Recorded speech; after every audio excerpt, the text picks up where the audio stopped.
So here we have a solid state Heathkit 1976 GR-2005. 2000 So yeah, it's this is an interesting TV. There's this board here just slides out. It's very Easy modular to work on. This whole TV is super modular. All of these boards back here, which there are several. All of these boards just pop right off these connectors here. So this is an interesting early solid state TV. If you look at these circuit boards, it really kind of resembles a point-to-point TV, except it's on circuit boards. So it's kind of in between eras there. It had a little bit of damage here. Took a hit and both of those inductors bent up. So I don't know if it's still making contact on the circuit board. I guess we'll find out when we turn it on or take a look at that.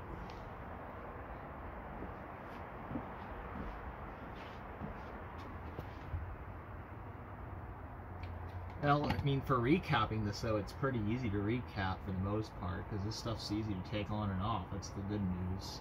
So if it does need new caps, that won't be a problem, because, well, you just snap this shit on and off, you know? Yeah, very modular and there's a lot of IC designed chips to be easy to work on. A lot of IC chips. It's very advanced. All solid state, completely, even the HF, or the high voltage stuff. The thing I think is most like, if something's going to blow up on this, it's probably going to be those little blue things on some of the boards. There's not a whole lot of them, but like there's one here. Those always seem to tend to short, and then they just burn, blow up. Sometimes they silently fail, but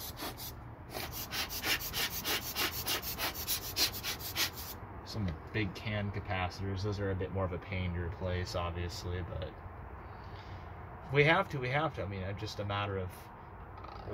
yeah, the TV looks like it's designed to be easy to work on. Yeah, I mean, it's a lot. Yeah, this isn't going to be as much of a problem to do. And probably a pretty low hour set. So, I don't know. So It's not... I think everything...